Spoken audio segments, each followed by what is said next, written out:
Shalom, bien-aimés dans le Seigneur. Nous disons merci à notre Dieu pour cette session, la troisième session de nos enseignements sur l'Europe et la femme qui s'asseyait sur la bête. Nous bénissons le Seigneur pour cet après-midi. Nous bénissons le Seigneur pour la grâce qu'il nous a accordée, pour le souffle de vie, pour le bonheur d'être dans sa présence ce soir.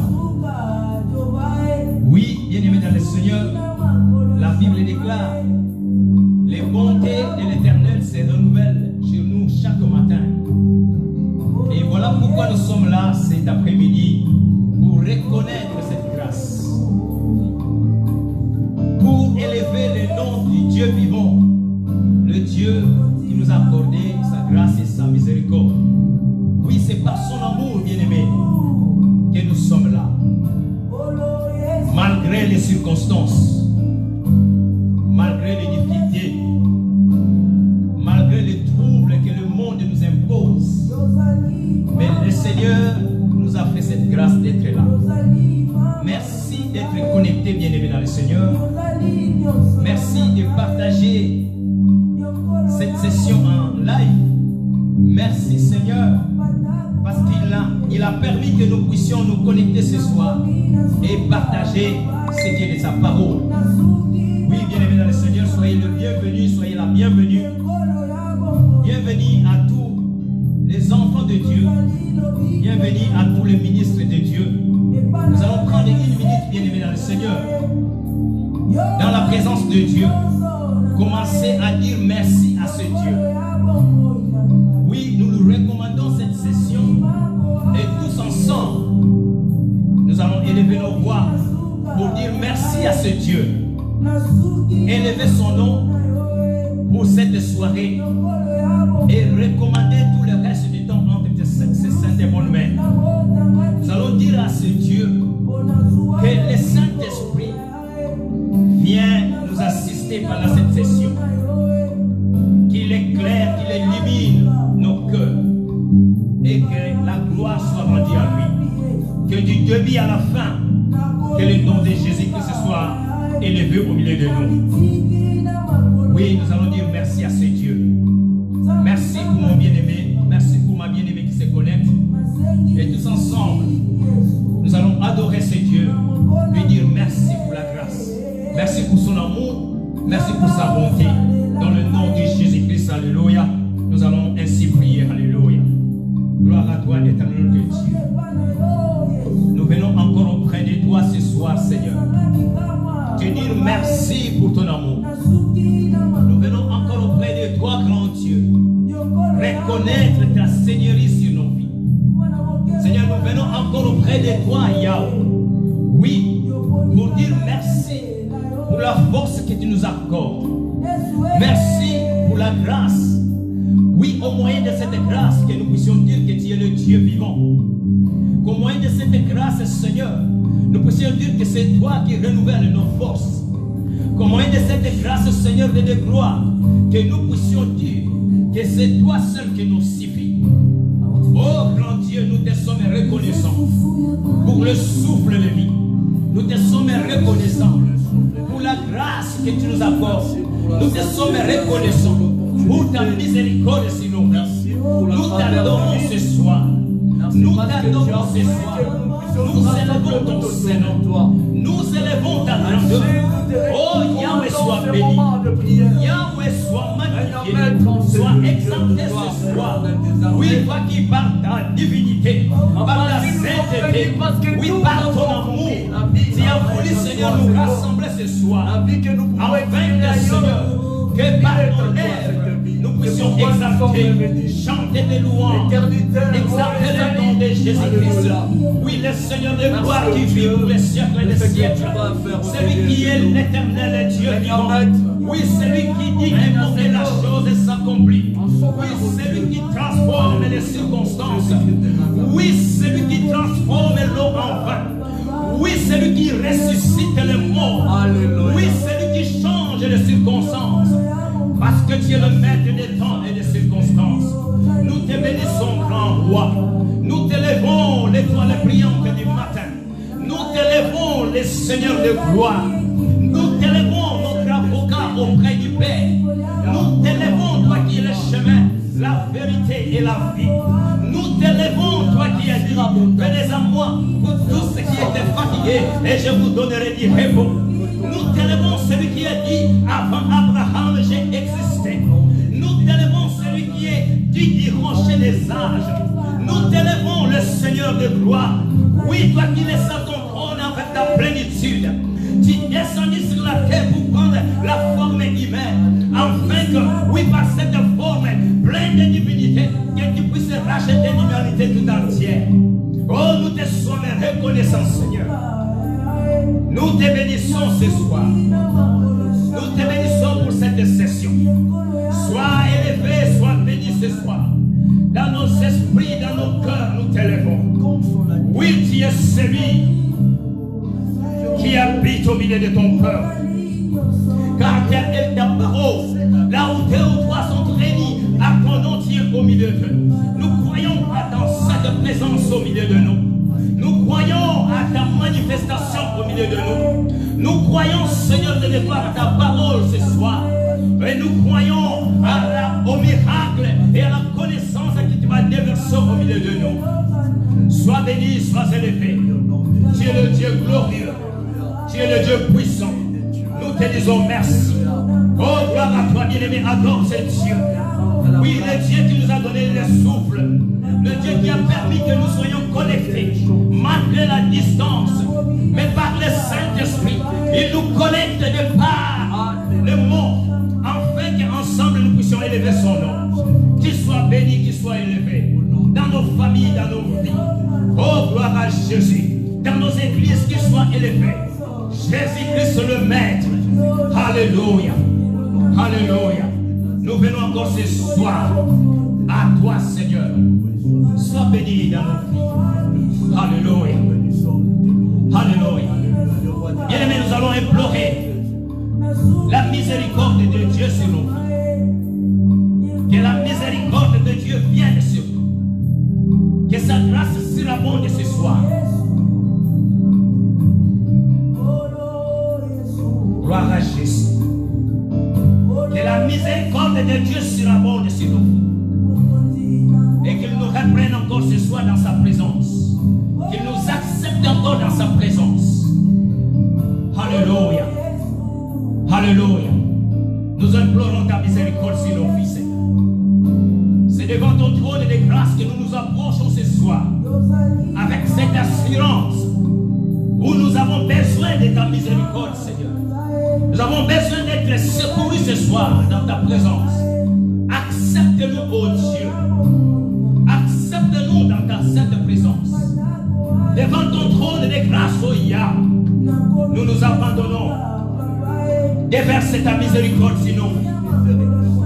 Yahweh, accepte-nous devant ton trône. Oui, pour cette session, nous avons besoin de ta miséricorde. Gloire à toi, Jésus. Alléluia. Alléluia. Alléluia. Alléluia. Gloire à Jésus. Gloire à Jésus. Alléluia. Alléluia. Afin que nous puissions Alléluia. suivre ces messages. Gloire à Jésus. Alléluia. Faveur pour la confiance. Ta miséricorde sur nos vies. Faveur pour Ta miséricorde pour ce moment favorable. Yes, Seigneur. Alléluia. Accorde ta miséricorde. On ne vient pas de Gloire à pour Jésus. perdre son temps. Alléluia. Recevoir. Alléluia. Alléluia. Un mystère auprès. Nous allons implorer la présence du Saint-Esprit. Nous allons invoquer l'esprit de feu, l'esprit de révélation et de clarté. Qu'il soit le maître de ce moment. Qu'il prenne le contrôle de toutes les choses. Maintenant jusqu'à la fin de ce culte. Que le Saint-Esprit nous visite. Dans le nom de Jésus-Christ. Alléluia.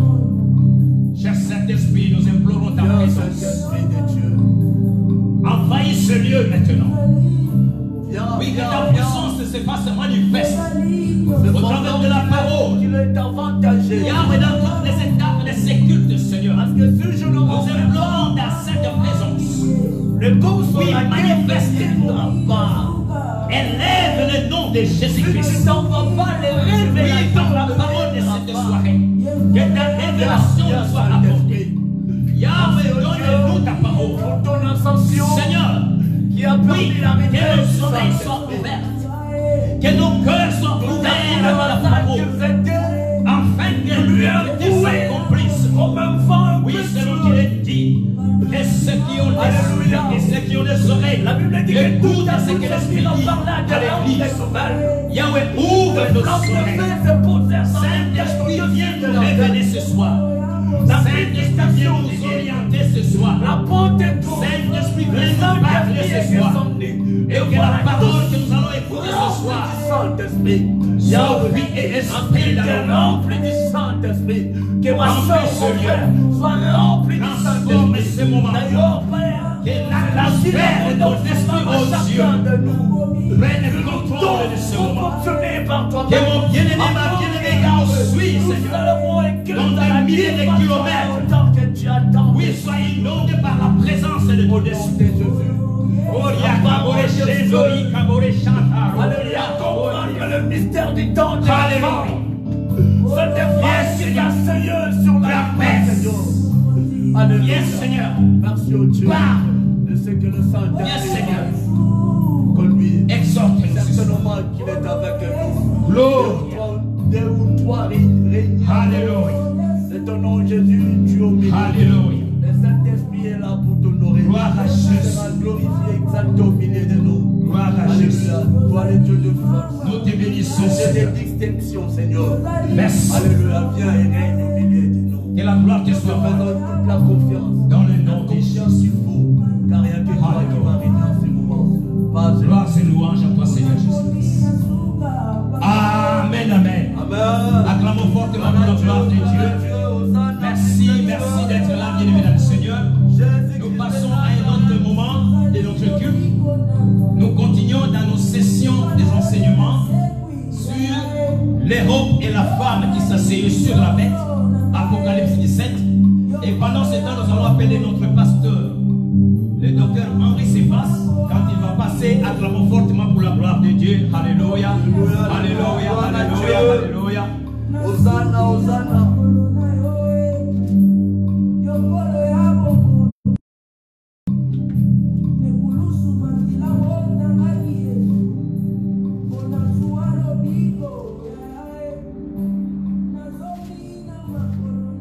Amen, amen, amen.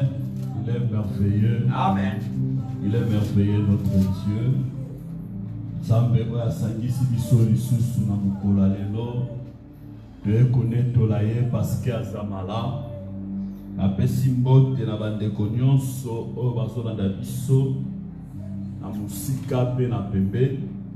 Bandeko nyonso baza na Angleterre, na Milan, bandeko ya Suisse, bandeko ya Belgique. Napesi bino mbote vraiment pour la participation na bino, présence na bino. Et ça lipamboli monene pour na biso. Toza awa pour na bino. Et biso bino boza wana pour na biso. Amen. Amen. Ok, to lobelaki natina tozo lobela toujours natina ya mwasi oyo afandi likolo ya nyama. Afandi likolo ya nyama. Tozo natina ya mwasi oyo afandi likolo ya nyama. Tolobelaki ye lelo ezali 3e jour na biso ya enseignement. Alors, nous allons rapidement dans le sujet de la lelo. Yamonde et Sangis Biso na Mokolo Oya lelo. Que Dieu soit loué. Merci, merci. Pendant que nous allons afficher.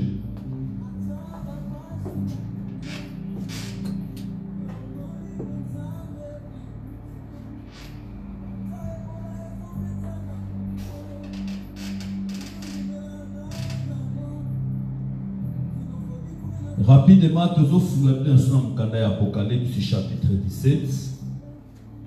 Apocalypse chapitre 17.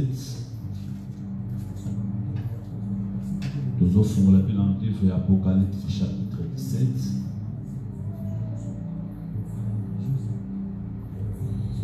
Apocalypse chapitre 17.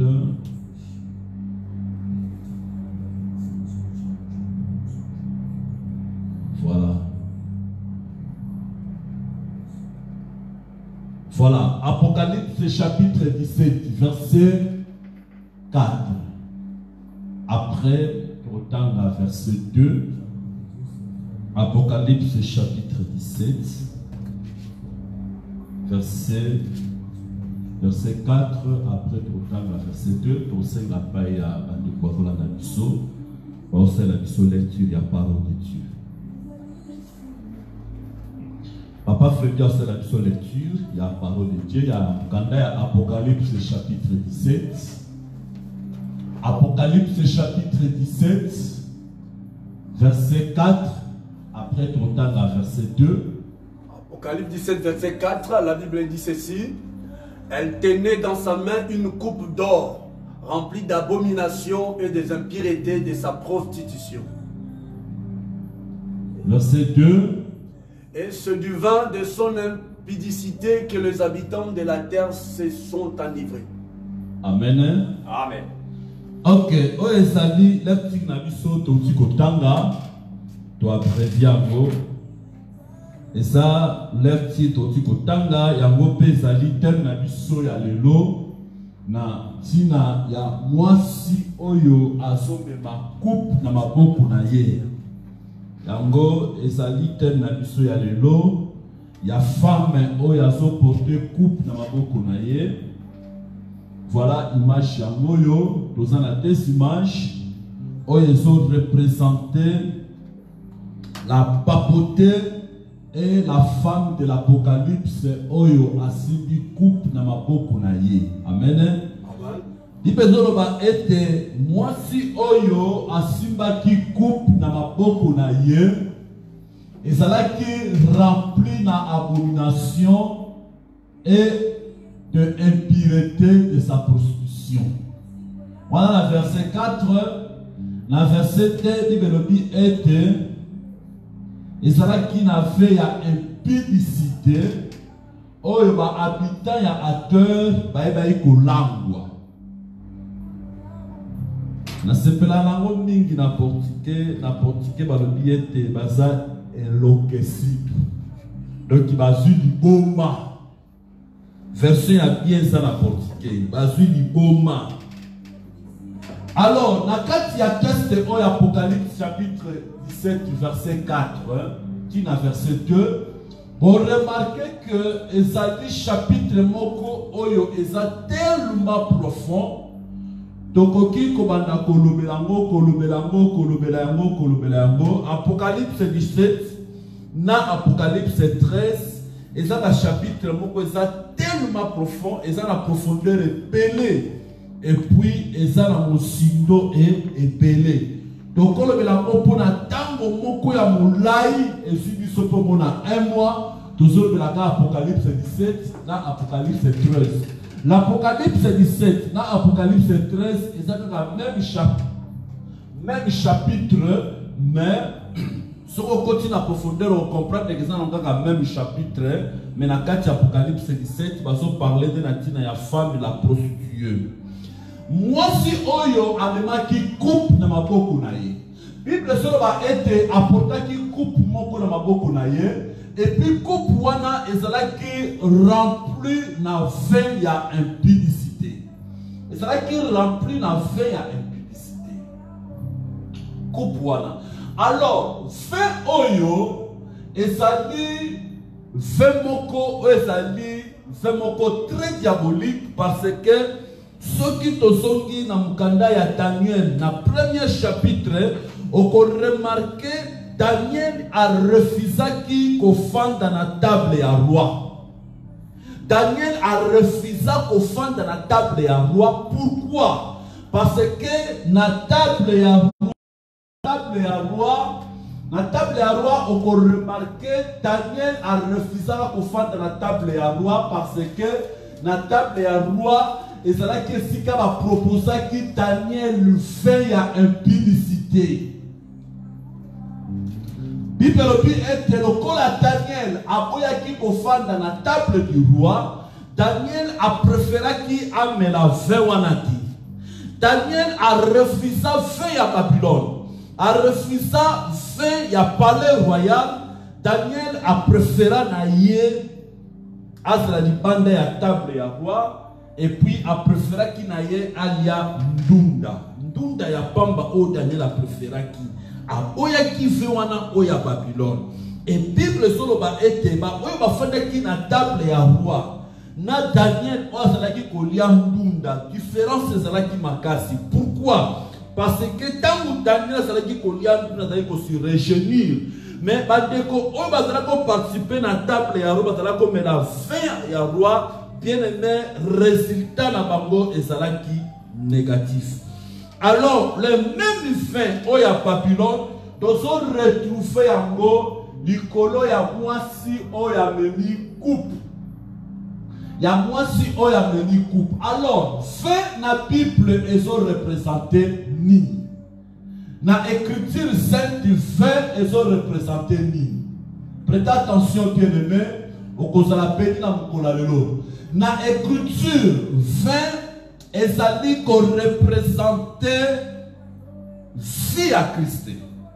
Christ a zolo bani.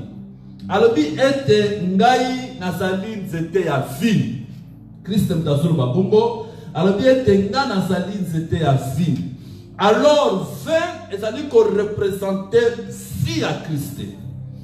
Alors dans le Christ azo soit vin azo pesa epai na ba disciple. Christ a pesa biso vin oyo ezali ko symboliser makila na ye et puis Christ alobaki ete tango nyonso bokomelaka yango osala kango na mémoire na ngai. Et ça ma déclaration au Christ a salaki. Alors on peut remarquer à tout le temps na moment nyonso biso tozali ko participer na table du Seigneur pour na koza na mémoire ne pour na kokanisa œuvre na ye et puis rédemption na ye. Alors fin na kati ya Bible ezali ko symboliser doctrine ou eza sacré.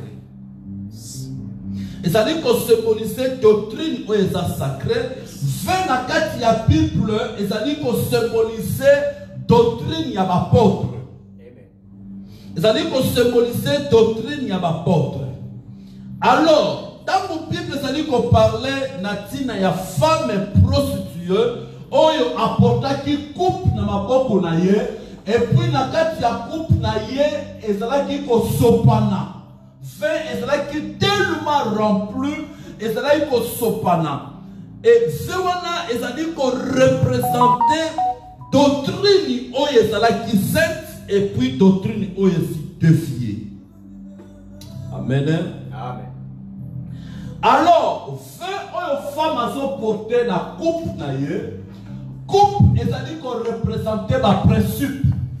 Quand on parlait natina ya coupe coupe, c'est-à-dire qu'on représentait ma principe. C'est-à-dire qu'on représentait ma principe. Alors, vin, c'est-à-dire qu'on représentait doctrine. Alors, femme oyo, moi si, c'est-à-dire qu'on représentait la religion ou le christianisme. Parce que dans la Bible, moi si, elle représentait toujours l'église. Awa tout à dit comment la femme moko oyo a si prostituée. Dans la Bible, ça dit qu'on parlait natina ya prostitution. Bible ça lobela toujours natina ya batu oyo ba abandonner la sainte doctrine.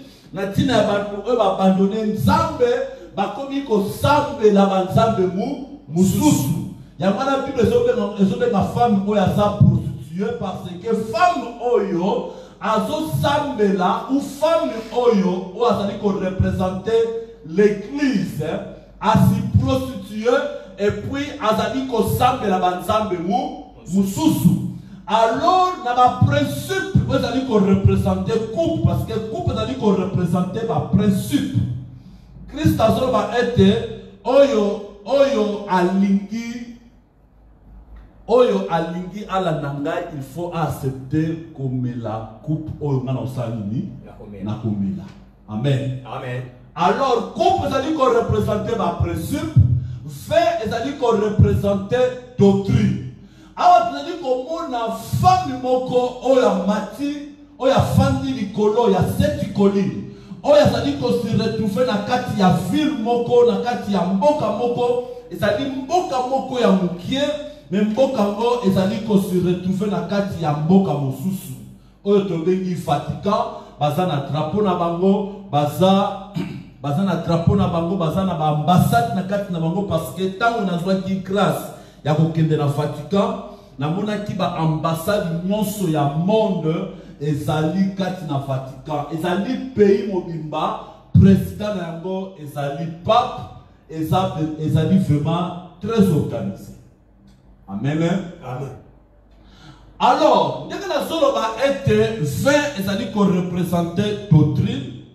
20, c'est-à-dire qu'on représentait doctrine. Alors, ce que songi na profondeur, na katia ba principe o ezali établi kati na église catholique.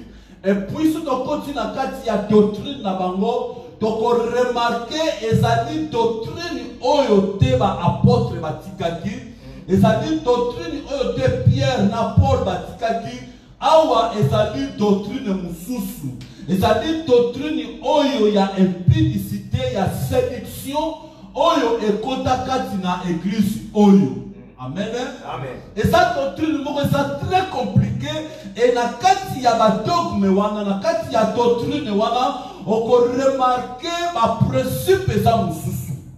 Ba principe eza mususu ordre et établissement est ça très différent par rapport à la principe où il s'agit établi katina église ya Christ. Amen. Amen. Voilà quelques principes oyo eza établi katina doctrine oyo. Amen. Amen. Doctrine oyo en réalité est une organisation moko ezali religieux. Prêtez attention. Doctrine oyo en réalité ezali organisation moko ezali religieux. Ezali ba idée ezali ko se éloigner na ba principe oyo eza ya Nzambe. Amen. Donc na solo ba koye doctrine oyo ezali établi kati na église oyo ya femme prostituée oyo aso porter coupe na maboko na ye. Coupe oyo ezali ko représenter ba principe, 20 ezali ko représenter les doctrines. Alors nyonso oyo ezali kati na doctrine wana ezali ba idée ya batu et puis ezali ba pensée oyo batu ba bongisi et puis ba préparer ezali ko séparer batu mosika ya Nzambe. Yango nde ezali ko se retrouver kati na doctrine ya église oyo bengi église catholique. Alléluia. Amen. Église oyo eseluanya na Nzambe. Ndenge Bible soba mukanda ya 2 Timothée chapitre 2 verset 18, c'est-à-dire basi détourner la vérité. Basi détourner la vérité, ba continue ba principe oyo eza humain. Ba continue ba idée, ba continue ba dogme, na ba pensée oyo batu ba kanisi, oyo batu ba logoti partout, ba kotisi yango katina église oyo. Alléluia. C'est pourquoi on peut remarquer la religion ezali lisanga c'est-à-dire il y a ba pensée à batu oyo ba introduire katina religion. Alléluia. C'est sa femme prostituée, on a so porté coupe na maboko na ye, où ils allaient représenter principe, fait ils allaient représenter doctrine oyo eza défiée.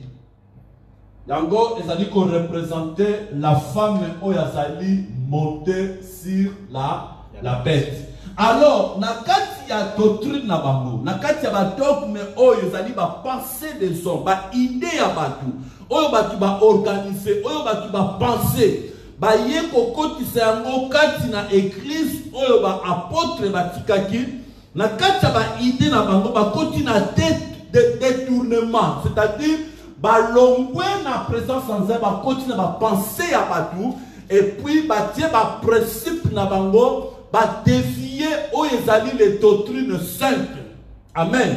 C'est pourquoi la Bible est la prostituée. Fin oya tombolaki et langwisi batu et puis etie batu na kati ya liboma. Alléluia. Alors total a quand même quelques doctrines oyo église catholique aye ko introduire. Doctrine oyo église catholique aye ko introduire kati na batu et puis elangwisi batu. Et puis, elongoli batu na présence ya Nzambe. Total de quelques principes oyo église catholique a introduire. Par exemple, ce toqué dans Matthieu chapitre 28, dans verset 19. Bible solo ba ete tangu Christ asilisi mission na ye. La danga bien. Tozo ke ne malembe poto koma tina penser na biso ya lelo. Tangu Christ asilisi mission na ye 300 et demi.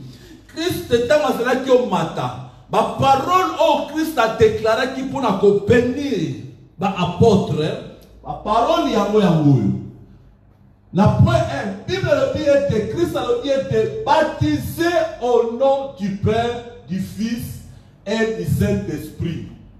Alors ce total du verset wana la danga bien à partir de l'icolo, na point 1, c'est total verset 1. Matthieu chapitre 28, verset 19. Bible solo été baptisé au nom du Père, du Fils et du Saint-Esprit. Et ça dit déclaration au Christ a salaki tamazala tozo me pa ya Père. Alors, ce total verset 1. On peut remarquer la prostituée, la femme prostituée, a soit versé oyo a détourné. La nana est bien. Nous avons parlé na tina ya fin ya prostitution, oyo ezali doctrine ya église catholique, babiloko ba kotisaki pona ko sala nini, pona ko séduire, pona ko défier ba idée na ba écriture Bible solo ba ete kolongola te pe ko bakisa te bango ba bakisa. Amen. Amen. Voilà, Matthieu chapitre 28 verset 19. Église catholique a bakisa qui na verset oyo. La nanga est bien. Na verset oyo le bien de baptisé au nom du Père, du Fils et du Saint-Esprit. Mais ce qui est dans la version originale. La version originale, il y a une place na komi awa na komi version originale. Oye zali version ya femme prostituée. Na point 1, oye zali version ya femme prostituée. Awa zali version originale. Ce qui est na grec, okokuta ba komi allez faites toutes les nations des disciples à mon nom. Et si le Esukeliwana. Amen. Amen. Esukeliwana. Na version ya église catholique ya femme prostituée. Esika Esukeli à mon nom. Bango basali nini. Bango balobi ete baptisé au nom du Père, du Fils et du Saint-Esprit. Mais la version originale dans le dit kaka,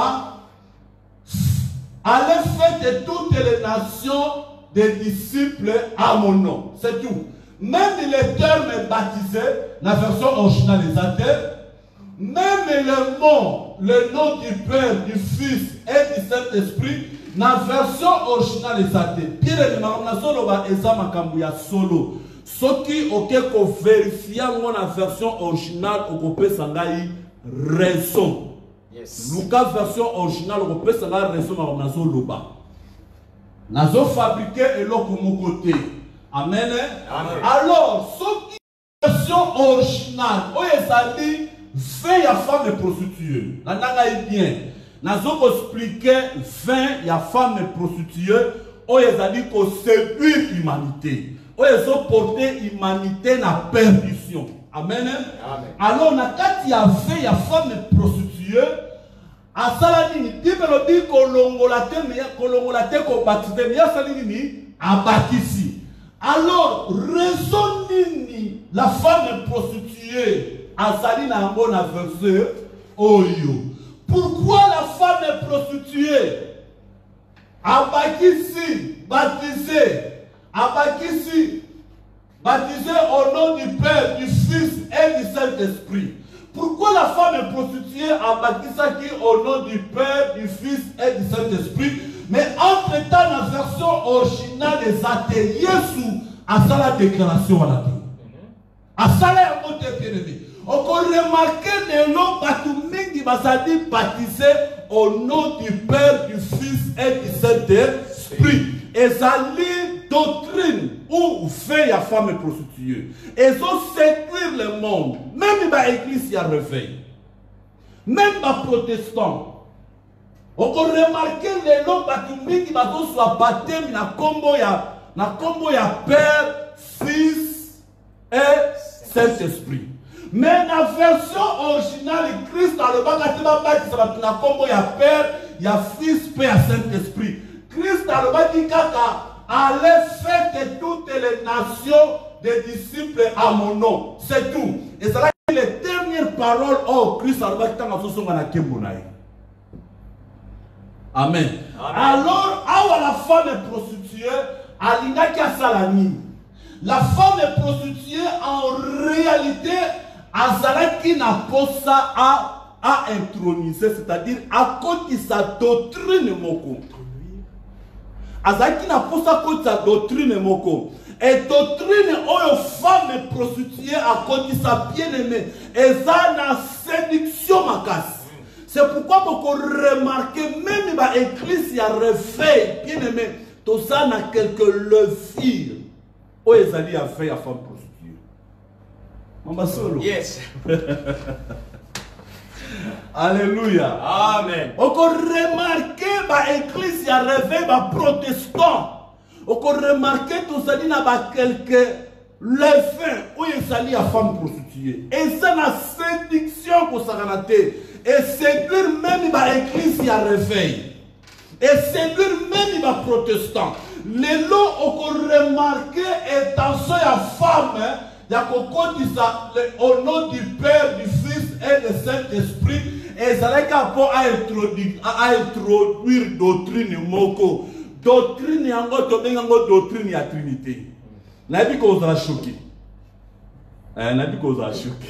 Yes. Alléluia. Amen. Na dit qu'on a choqué parce que tant tu dois qui na tiki discipline si la quand on voit que si la Bible soit la théologie, on sera très choqué. Alléluia. Amen.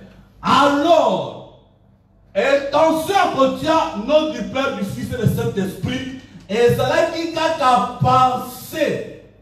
Il y a pour soutenir. Cette version est pour soutenir la doctrine catholique de la Trinité. Donc, et cela qui na concile à Constantinople, tant que na débat na divinité à Jésus. Ba débat cela qui tellement macasse. Alors, chose grave, là n'a bien. Chose grave, ce que sont dit dans la mythologie babylonienne, c'est qui déjà la Trinité, dans la mythologie babylonienne. Ce que vous avez dit, dans un sabi que les gens le fir ning ya fait ya femme prostituée et kota même na kati ba protestant. Na kati ya mythologie babylonienne, c'est qui déjà kosambela le trois dieux. On semble déjà bengi la Trinité. C'est-à-dire Trinité, qui est dans la mythologie babylonienne, et qui est mystère. Il y a femme, mystère, il y a Nimrod et il y a Tammuz. C'est-à-dire qu'il faut invoquer les trois personnages. Amen. Amen. Alors, expliquons notre dimanche qu'il y a la Trinité satanique. Et puis tu as expliqué la femme montée sur la bête. Amen. Amen. Alors tu vas comprendre que c'est là que toujours penser pour appuyer le message de la Trinité. Alors, message de la Trinité, c'est un message de l'église catholique qui a bâti ça qui, dans Matthieu chapitre 28, verset 19, a bâti ça qui, au nom du Père, du Fils et du Saint-Esprit. C'est-à-dire, au nom du Père, du Fils et du Saint-Esprit. Alors, partout mingi parce que sur le baptême na combo, il y a Père, il y a Fils et du Saint-Esprit. Mais ceux qui ont tangi écriture bien dans Actes des Apôtres, ont remarqué que Thomas va battre qui va au nom de Jésus-Christ. C'est tout. Thomas va battre ça qui na combo il y a Père, il y a Fils ni il y a Saint-Esprit. Va battre au nom de Jésus-Christ. Et ça c'est la femme prostituée. Femme terrible bien-aimée. Alors, Trinité et Utawapi. Trinité et Utawapi. Voilà, Trinité, tu as même dans la théologie. Trinité, dans le centre, on peut remarquer Dieu Père, Dieu Fils, et puis Dieu Saint-Esprit. Amen. Amen. Alors, Père azali Dieu, Fils azali Dieu, Saint-Esprit azali Dieu. Amen. Alors, interprétation est vraiment super peu kitoko. Kota la yamu. Et ça super peu extraordinaire. Alors, dans l'église catholique, balobi était et ça na 3 personnes au bazamboko.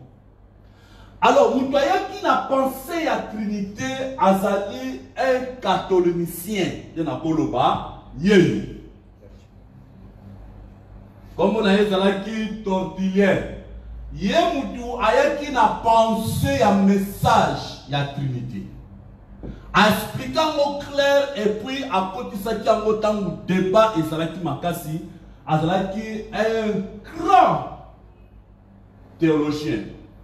À côté de ça, et puis à présenter dans l'église. Les lots, tout ça n'a pas conflit, ma classe n'a pas un message de la Trinité. Je vais faire de la Trinité sur le temps et belé.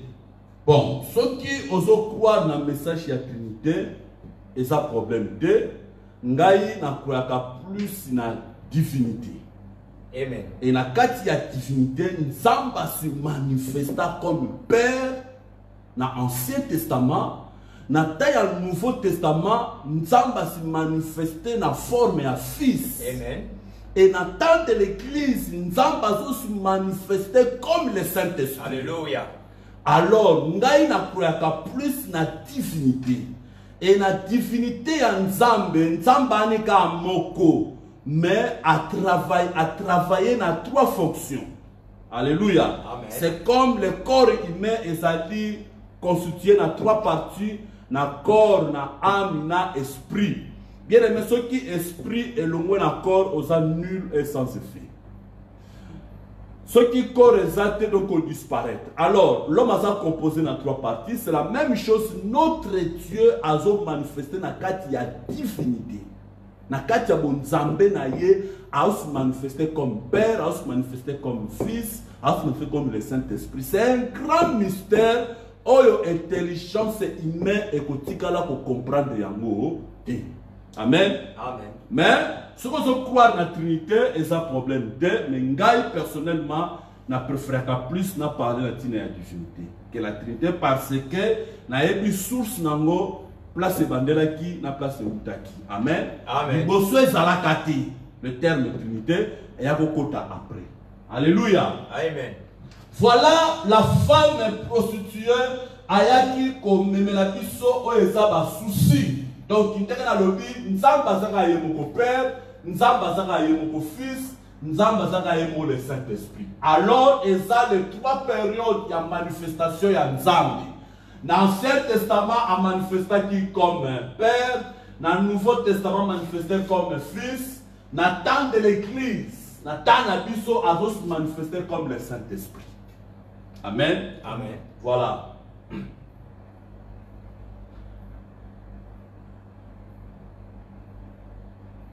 La dit que ça va débat et belé se fungwa. La dit que ça va débat et belé se fungwa. Na telemeli mutute aboya doctrine ya Trinité. Na le bi ngai, n'est-ce pas? Amen. Exprimer clair ou non? Clair.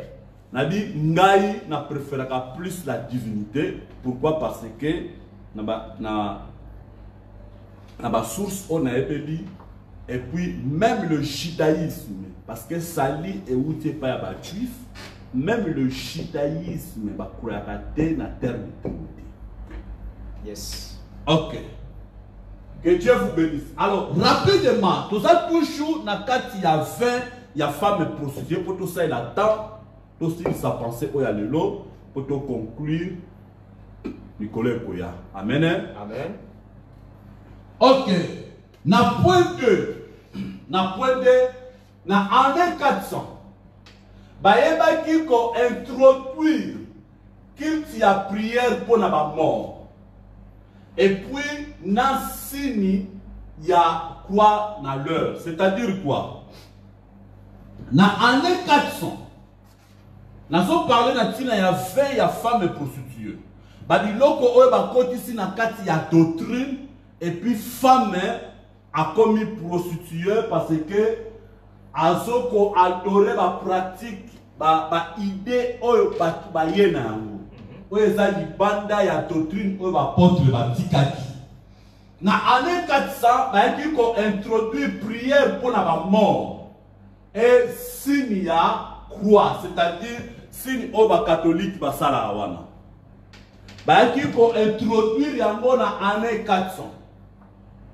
Et puis, il y a qui la pratique, il y a la prière, il y a la mort. C'est-à-dire quoi? C'est-à-dire que Ezala Moutoumoussou article l'attaque au côté de la porte de l'impudicité. Vie na yezalaka impudicité na impudicité. Voyou, bandit, grand escroc. Même quand on koufa, basalim, basuye. Bakenaye na église catholique. Alors, le col est méchant, il faut passer à la transition. C'est-à-dire, il faut famille naye ba pesa mwambo ngomo ba offrande, ba ko sala ba cérémonie, ba ko zwa am ya mutu wana ba ko purifier ngo et puis ba ko soyer, ba ko sala transition ba longolien en enfer, ba transporter na paradis. Ça c'est les idées des hommes. Ce que ça là qui bongo yaya. Yes. So que ça qui bongo na minutio na pas na opae fort. Na minute na barre na 1000 personnes, elle dit que son na dae ba ne kona ba okino futa mbona église catholique bon ça la cérémonie na kotalona. Et ça dit boma. Ça c'est la folie. Et tikala jamais kozala na doctrine sainte Pierre na Paul bateaki. Jamais. Mais dans l'église catholique qui va introduire en année 400. Et puis, il va pratique la prière. Au moins, il y a l'église face à la signe à croix. Quand il face à la signe à croix. Sur l'église, il y a cimetière, il face à la signe à croix. Et ça lui fait la femme prostituée. Yes. Et comme si tu lui boma. La Bible Zoloba. Et comme si tu lui boma. Fait la femme prostituée. Et ça terrible. Alléluia. Amen. Et puis ce qui te pousse à nous. On peut remarquer dans point 3. Dans l'année 430, Marie va proclamer mère de Dieu. C'est grave. Dans l'année 403, il faut proclamer Marie mère de Dieu. Donc, maman Yanzambe. C'est très diabolique. Oh, c'est-à-dire fait la prostitution. C'est très diabolique. Awa eza Nzambe. Awa eza Yesu. Tala ba photo eza na ba basilique na ba. eza na batemple na bango awa eza nzambe awa eza yesu donc bazwi Marie bazali kocourone ye comme reine ya ciel tala veille ya prostitution awa tozomona clairement tala awa nanga tozomona clairement awa eza nzambe awa eza nzambe awa eza baange Marie afukami liboso ya Yesu Yesu azo remettre ye pouvoir nyonso donc Yesu alongwe na ye azwi pouvoir na nini apesi yango pa Marie oyo ezali bave moko eza très diabolique. Alléluia. Alors église catholique bazoko apuya mo na verset bazoko apuya mo na verset bazoko apuya mo na Jean chapitre 17 na verset 22. Enseigne nous notre version rapidement pour tout qui m'embête. Dans Jean chapitre 17 verset 22. Parce qu'on appuyer que Christ a remettre le pouvoir non c'est pas la femme oyo, la reine du ciel. Jean chapitre 17 verset 22. Je leur ai donné la gloire que tu m'as donnée, afin qu'ils soient un comme nous sommes un. Si que Foula sur Esaïe chapitre 42 verset 8. Parce qu'on appuie en Jean 17 verset 22.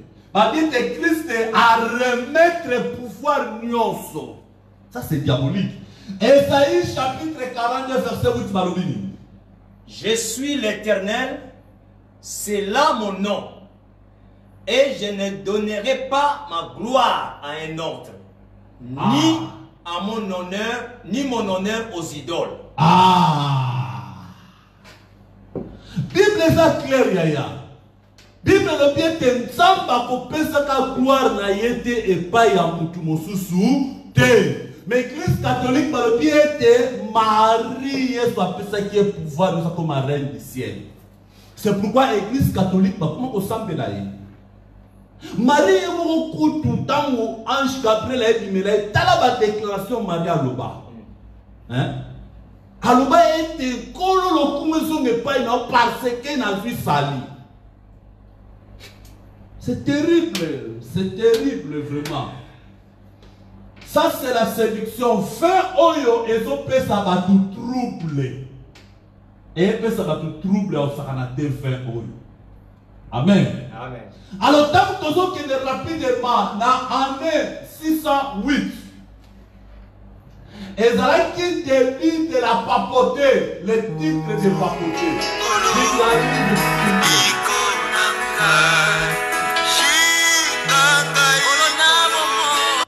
Vicarive Philidei. Et ça qui titre de la papauté. Amen. Amen. Vicarive Philidei Elingi Kolobani. Elingi Koloba, remplaçant le Fils de Dieu sur la terre. Ah là là là là là là là. Alors, comme Oyo est la kana couronne, il n'y a pas. Couronne en haut est la kana ba étage misa tout cadre sur la santé. Alors, la couronne wana ya papoté. Comment Vicarive Philidei, c'est-à-dire remplaçant le Fils de Dieu sur la terre.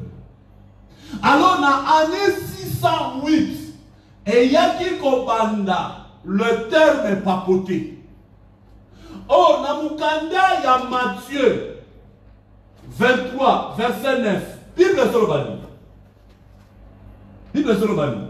Et n'appelez personne sur la terre votre Père. Car un seul est votre Père, celui qui est dans le cieux. Bible est clair, yaya. Boko benga mutu moko te awa na se tata na bino. Tata zaka moko na likolo. Mais la papauté, elle est comme simplement papa oya leki ba tata nyonso. Asa likolo ya ba tata nyonso. Olie ba suksa e titre oyo. Vicarive Philidei, c'est-à-dire remplaçant de fils de Dieu sur la terre. Mais c'est diabolique. Christ a dit na otika bino pambate na kotine de la bino le Saint-Esprit, c'est-à-dire na absence na ngai muto azo remplacer zanan Saint-Esprit. Et ça Saint-Esprit, mais papoter à l'obéité yazali remplaçant ya fils de Dieu sur la terre. Ezali vain ya prostitution. Est-ce que vous comprenez nga bandeko bazamusi? Amen. Amen. Amen. Eza vain ya prostitution. Alors, tant qu'on continue à en 600, latin, il faut utiliser la langue officielle, il y a célébration, il y a culte. Donc, latin est comme qui langue officielle, il y a célébration, il y a culte. Ce qu'on remarque, la culte mingi catholique, et ça, mingi na latin. Amen. Amen. Alors, basé ma communion sur Babalousia. C'est grave, yaya. Na année 608, voilà, tu le déjà. Na année 787, bayaki ko introduire culte ya ba idole, bayako légaliser, c'est-à-dire basui ba idole ba kotisango na kati ya église. Oh, Bible soko interdire culte ya ba idole. Amen. Amen. Alors, l'église catholique est un souci makasi. Na point 8, na année 1100, bayeko interdire, bayeko pekisa, mariage ya ba sacerdoce. Même ceux qui un sacerdoce, ça sera qui marié, il faut divorcer. Bayeko introduire loi wana. Malheureusement, ba oyo bakuta makina kati ya libala, donc libala neza na ngwe lengi ya. Il faut pas divorcer. Comment? Alors, ba o bazala ki ba marié, ba eka bwana basi na bango, et ça makina en 1100. Alléluia. Amen. Alors, l'église catholique est allée faire mon chose terrible. Ba yeko introduire baptême ya bana. Et loko yesu atika kiti. Baptême ya bana. Bien aimé, eza na séduction makasi vino ya mwasi. Ezo séduire ba nation, ezo séduire ba royateur. Fin oyo et comme ici ba lokola ba foule comme ba maboma. C'est terrible. Fin oyo mwasi ameni na coupe na ye. Coupe ezo représenter ba principe oyo ezali établi et pas ya bana bato. A principe. Vewana ezali doctrine ou ezali ko langwisa ba nation ya terre. Et ba nation ya terre bazali ya ko langwa na se ya quit. Alors vana eloko ni ezo sala ezo memela biso aveuglement. Alléluia. Mutu akoti na kati aveuglement azo yeba te soki aza na vérité ou aza na faux ou aza na solo. Par exemple, introduction et baptême ya bana. Comment on combat sa mutu moko ayebi makambo zo salati? Comment on combat sa mutu ayebi tina ya baptême te? Baptême ezali décision oyo mutu azo swa. Il faut mutu ayeba makambo zo sala, azo kota na engagement moko. Mais awa on peut remarquer na église la femme prostituée bazo batisa bana o bazo botama. Et ça terrible yaya. Amen. Amen. C'était vraiment terrible. Alors na kati ya culte ya femme prostituée, donc on remarquer ba mélange ça est belé. Ba mélange ça est belé na kati ya culte oyo. Ezali vin. O ezali ko enloquecer, écoute batikola batuma poma ba fou. Voilà. Ce total par exemple na kati ya culte oyo, la nanga bien. Na kati ya culte oyo to komona pape azoporter triple croix cabalistique et bafomé. Croix oyo pape amemaka, ezali croix ya bafomé. Et puis, ils allaient représenter arbre séphirotique. Il y a Kabbal juif. Alléluia. Amen. Voilà, yango, ils ont dit qu'on représentait arbre séphirotique, il y a Kabbalah et Juif. Yango. Ma Kabbalah et Juif, par exemple, ils ont dit le 9 portes. Quand nous avons déclaré qu'il le tumor de la création. Et ça, la Genèse. Nous avons dit que le tumor de la créé. Alors, il était traversé dans la porte oil. Tu es comme un dans la planète Terre. Alors, on peut remarquer dans le Kabbalah des Juifs, même pas pas au même mango, même il Baphomet, on a dit ex-chérimé, Lucifer, ex-chérimé, ce qu'on a dit, awa, na ba symbole na ye azapé na même croix. Le même croix, ça dit qu'on représentait le col à étoile de David. Et ça, la pratique, c'est tellement mystérieux. On va pratiquer dans quatre bakiti où ils ont l'idée pesa terrible.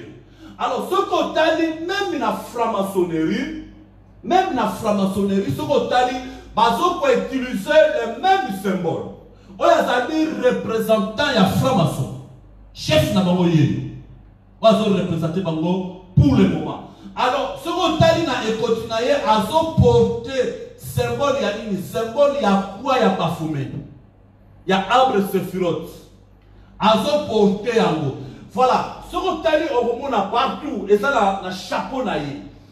Et ça la nini kati na église catholique. Église où l'apôtre batikaki. La femme est prostituée. Ce qu'on a dit même na tunique il n'y a pas. Là bien. Tala tunique il n'y a pas piango, tunique il y a service. C'est pourquoi dans ce moment été kolata elambate soko yebeli ya motina te yo mutoza pasteur sola nangai soki omoni tiniki moko ya service elamba ya service avo sombango veillez d'abord na ba symbole eza na kati. Tala par exemple na tiniki ya Jean-Paul II donc on remarque awa vous somona image yango yango awa eza plus clair awa tie Vierge Marie awa tie ba dame noir et blanc vous somona yango noir et blanc. Madame, il y a noir et blanc, ils ont représenté le bien et le mal. Le noir et blanc, ils ont représenté le bien et le mal. Alors, ce qu'on a dans le temple, il y a des francs-maçons, ils ont na chair, na bango, ils ont toujours dame. Dans la image, nous sommes on va remarquer, ils ont dit qu'on se retrouvait dans le vêtement, il n'y a pas bâtier Marie, avec la Marie, avec dame. Alors, et ça culte en réalité. Ils ont dit qu'il y a un mélange. Parce que cela va pratiquer une témoignage. Bien aimé. Et dans le cas qu'il y a au commun à air, moko basali Vierge Marie à noir. Moulili le quoi likala. Basali Vierge Marie ya mundele. Un jour na zaki na se face na Milan. Na kiti na moi na sa yime basala ko le kana ekeko. Ekekango cela qui noir laïko le kama. Na baba na biso. Moi na tango moni yango mwana azali boso na kini abatami na sima nanga. C'est face à qui na desa na époque. Et na comprendre que bana mike basala ka sensible makasi. Yes. Basala sensibilité moko ya innocence ou saranate. Na comprendre que kekwana o mwana monaki ezaba mystère ya monde kabbalistique. Keba parce que ezali fait ya séduction. Église wana ezali église ya mélange. Soki ozana église wana sengi yo bima. Combien de la côté na kati ya séduction. Et belé, on peut remarquer même ezana ba église ou ba église kimbangiste. Bien aimé, eza séduction. Ezo séduire batou. Ezo porter batou na destruction totale. Na koti pena na ndako wa batu yote tamu kolo bongo ozana basuki partout na koti na kata salon na bona koti batie photo nene lokola fenêtre na biso ya chambre nani wana o tata batie photo ya nani ya batanga akongo tata na ba sikoyo na tuni question oyo eza nani yo plus na ignorance n'habite yo dans l'aveuglement. Mais si d'abord n'enge bosawana erreur makasi na mone pas na bino faire dans la vie de la bino. Parce que bino bozo tanga livre moko ezo contredire bino. Comment Pino vous dans les Saintes Écritures ils ont contredire Pino? Il fallait vous en livre, le qu'on a besoin de écriture na Pino, il fallait vous créer livre na Pino. Na kata livre na Pino vous expliquer kuna na kata ndenge babambaka tata wala mabanga. Fallait nous expliquer na kata. Et ça na kata ba komango. Mais Pino vous dans livre ils ont contredire Pino. Aveuglement. Batu mingi balamwe masanga bazana kati ya trouble yaya soko lamwe masanga okoma lokola nowe alongola bilamba zo komi basuka osani batu mingi bazaya kobunga bazana kati ya aveuglement total bazoka nisika bisika bakoti za lisika vérité za nzoka eza esika ya perdition neti mouvement mo ebandi dernièrement awa je crois na ba année 2000 mouvement il y a l'église de noir. Mouvement de l'église de noir. Et ça terrible. T'as la ami moko à côté de l'église de noir avec ça n'a été kindoke sa richesse. Alors ceux qui moi na na kindoke sa richesse. Même si dans le bitala, tu crois dans kindoke. Et ça aveuglement pas du mis na bango ça ko kufa bazombo na te. Soki ozala kati ya makambo wana bima na makambo wana kopesa litoi na yo te pa ya batalolenge boyi. Alléluia. Notre Dieu vivant. Bible sur la mukanda ya Jérémie. Jérémie chapitre 51 verset 6 à 7. Donc c'est pas fait de temps la mission rapide. Donc temps c'est important. Jérémie chapitre 51 verset 6.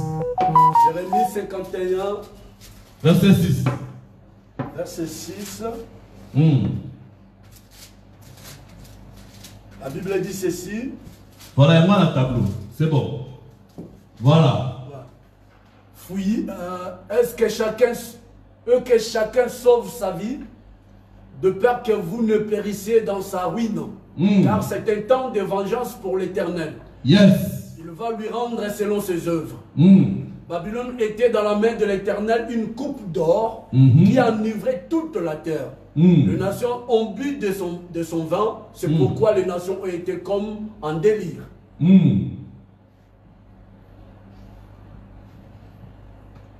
Autant que c'est Ah, ok, c'est bon. Amen. Dans Jérémie 51, Bible va être fouillé de Babylone. Donc, il peut se faire tomber mankati na Babylone. Et ça, un grand mystère, yaya. Bimankati na Babylone. Soko zakati na Babylone, ça dit bimankati na yango. Alléluia. Amen. Parce que Babylone a sa séduction, moko est ça terrible. Ils ont séduire l'humanité. Le symbole de Babylone na kati ya Europe et ça partout. Na ba rond-point to somo na ba obélisque, na ba rond-point to somo na ba signe moko ba monde cabal. Dernièrement père spirituel nga atindelinga ba image moko ça terrible. Na ville ya Allemagne.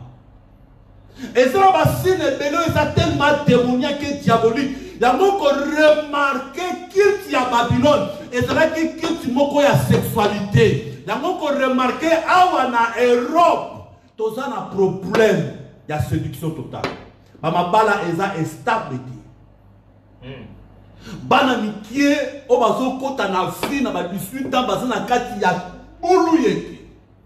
Pourquoi? Europe est allée envahir na esprit babylonien, na esprit à séduction.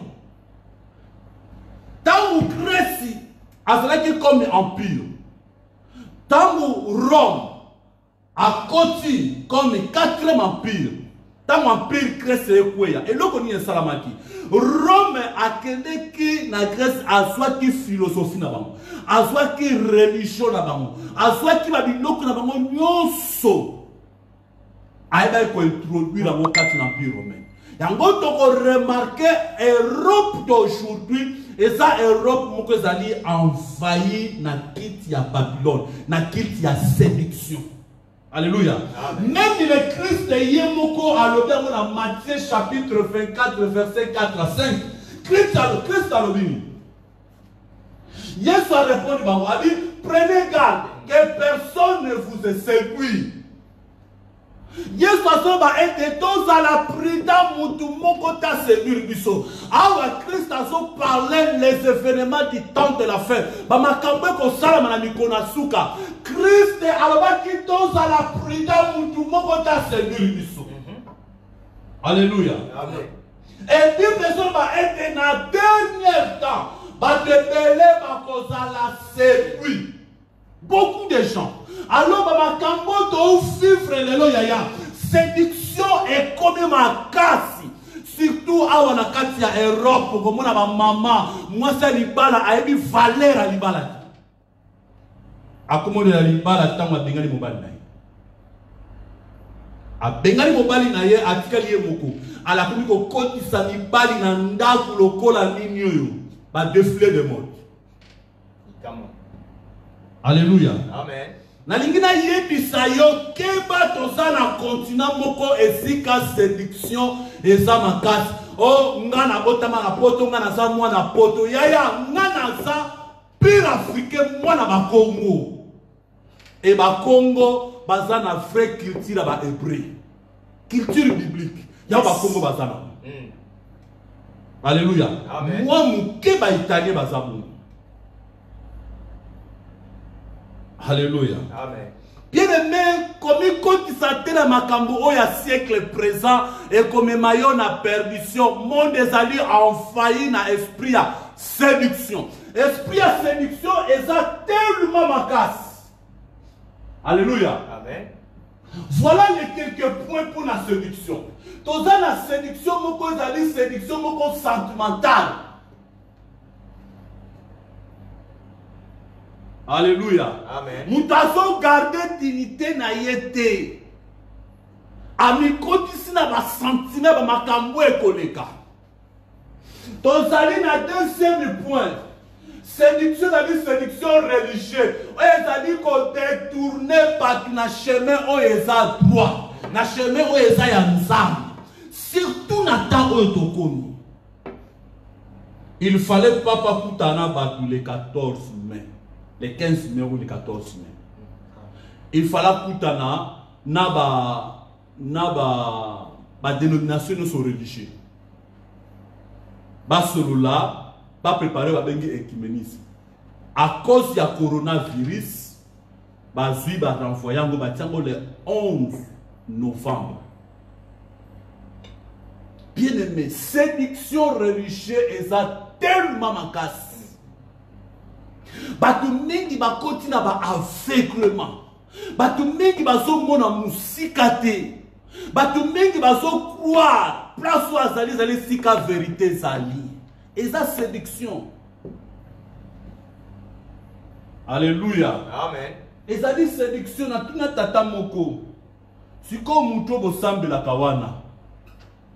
Ase quoi ou azaka na tombe. Aïe, na tombe c'est terrible. C'est que semble la cahier comme une zame. Il fallait pas en akata tombeau tilelo. Il fallait dire tombeau. Yes. Il faut toquer bayaya. Batu mingi bazaya ko bunga. Batu mingi bafanda na ba église o ba tata batikela bango. On a un témoin de Jéhovah. Vous êtes témoin de zame. On peut savoir créer le ciel et la terre. C'est pas témoin de Christ, pas témoin de Jéhovah, quand même. Alléluia. Amen. Il faut te faire attention, place nous au l'eau, le colonayo. Alléluia. Amen. Séduction et zali makasi. Natina ya l'argent. Femme oyo, ye mutazo kamba mokili. Déesse ya ciel. Azo séduire l'humanité na ba façon ben ba lolenge et belé. Azo séduire batu même na l'argent. On peut remarquer na kati ba église na biso. Séduction ya mbongo koti makasi. Tina ba église ya réveil. Séduction ya mbongo sali ekoti bamisusu bazoteka bamafuta mafuta wana asombaki yango awa na Aldi 5 euros azengwa kabola na milangi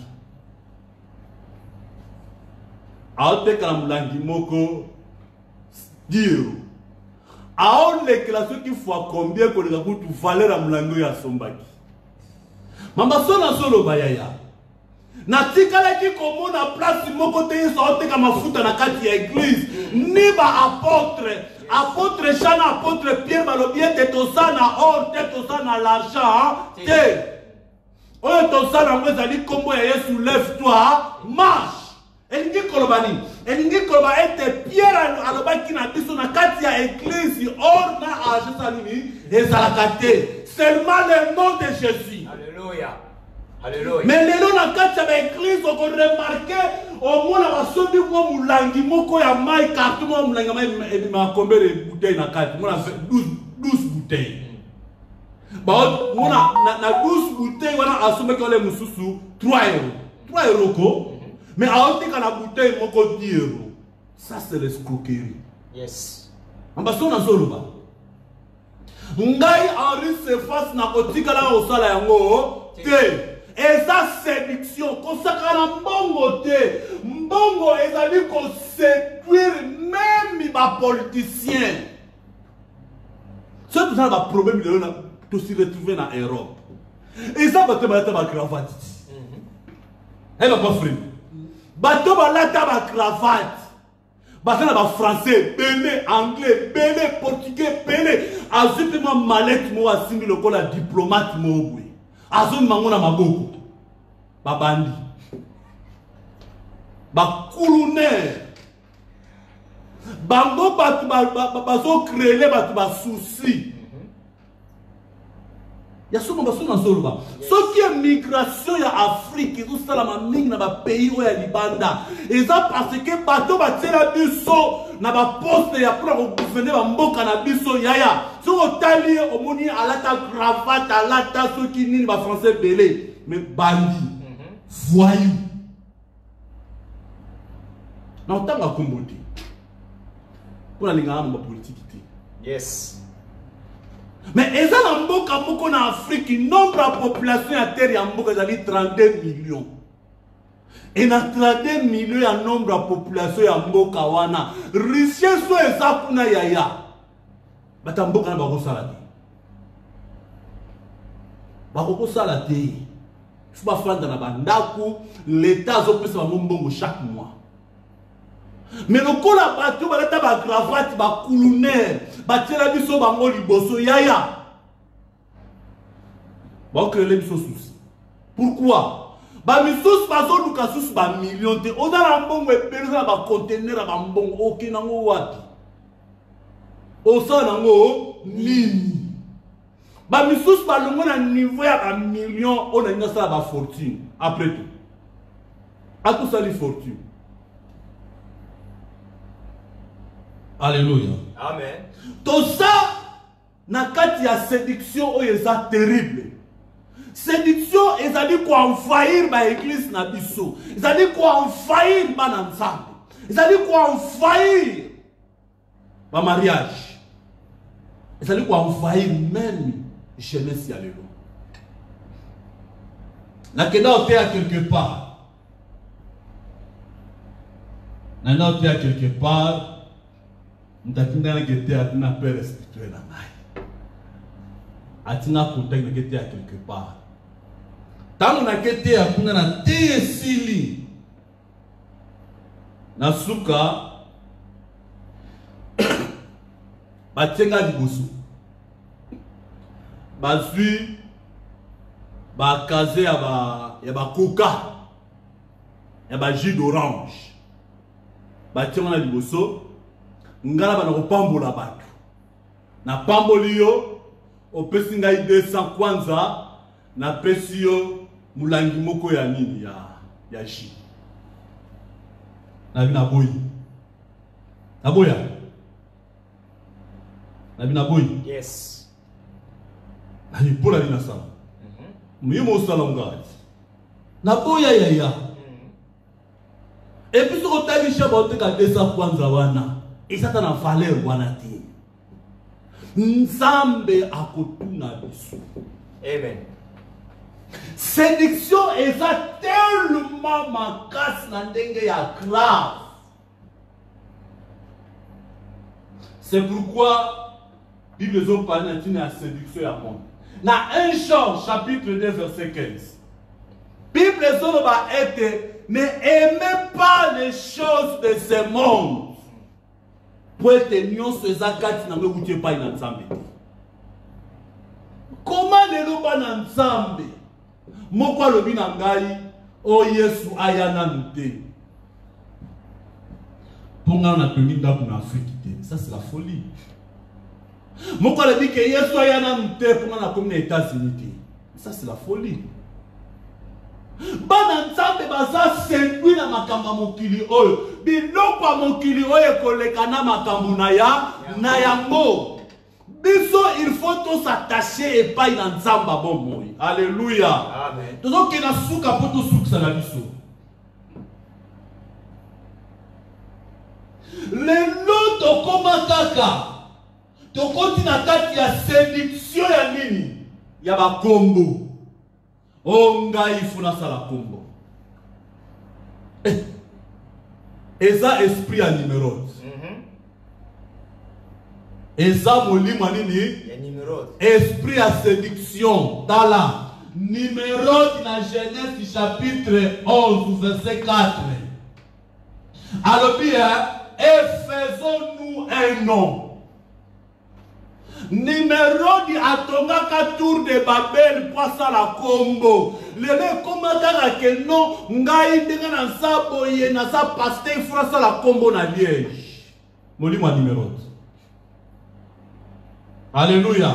Et ça séduction mon bimba. On nzamba tomboli beni in, nzamba tomboli tibi Yoshua. Ngai pe nzambe fa tombola nga na mboka ngola kombo na nga foyebana. Molima nini? Ya numéro esprit à rébellion au kotonga tour de Babel.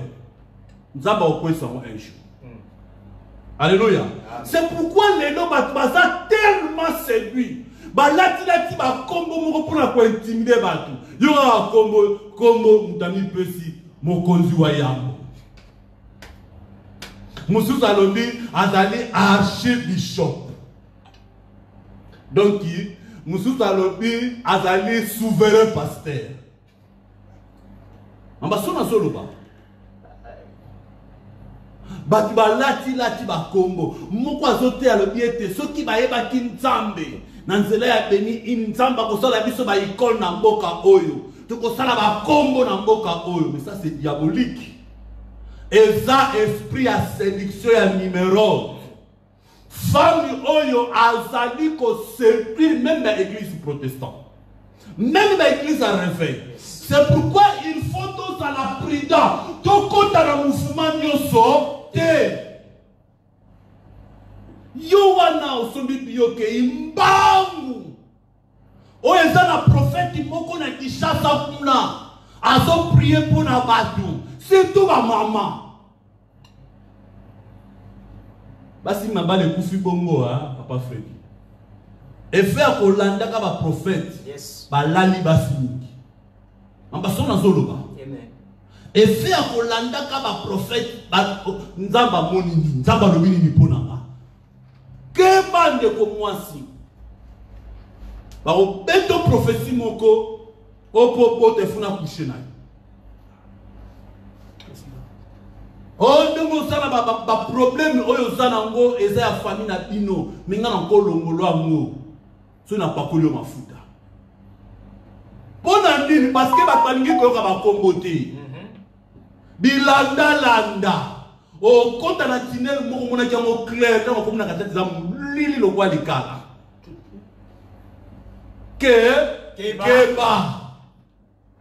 Mon livre numéro. Faisons-nous un nom. Si tout ma chaîne serviteur, bazoya mikolo yo. Mon copain expliquer na nga ebisinga. Ba proposer ye balala ye ni balala ka ba homosexuel. bapesa ye $500,000. Kama. Andima, alebi boso balali nga esalani. Esala melu kwa quelques minutes. Mundele alali. Mambaso na zoloba. Bien aimé. Tamba alali. Azonga na ndaku vers 20h. Ando senti limobando baluka. Akomi ba mobe ando senti do mitanga kufa. Ayi sa mosina. Babanda prier na mosina 0h beti na nda. Bazo molimo na ye. Akufa. Yes. Alléluia. Amen. C'est pourquoi dans son loba tope samatoi na bisote na bapinyoso. Pour être kondima ezali koya na otosani otoyoka. Séduction eza makasi molimo ya Semiramis ya femme oya bima couple. Ezo agir makasi. Na kati ba fille, na kati ba mboka, na kati ba couple, na kati ya jeunesse. Surtout à la Belgique, ce moment où ils allaient entourer na ba mai. C'est que mboka wana molimo ya Semiramis ya prostitution na makasi na mboka wana. Et tant na taki makonanga na mboka oyo na kota ba jeune prier nzamba transportanga na esprit. Amemanga tina pomo ko dans ce po ya frani hein. Na si retrouva na pont wana na butu yaya place wana tikala ko yeba motina tikala ko mona mote jour na mona ngobo ye physiquement na yoka mali na mona bikeko ya fil o ya liège bazo mama kila na ba sorti nyonso na zolo na matoi na mnoko bisika luso sortir na corps humain makila na ezo sopa ezo kitati na mai être wa qui pepe nanga ayebi singai Henri se face oye sadi mboka place oye po sala musala nzambe mais c'est que les mboka oye fanda na pongo ya franier et puis c'est que les mboka oye sana ba mai na mona ba mami wata na kati ba mai na sutuka buna sana mbeti ba mai ba mboka oye sadi entouré na ba mai eza très compliqué ba mboka oye sadi entouré na dikeko eta na séduction makasi. Lokola Italie, lokola Belgique tourné na ba mai.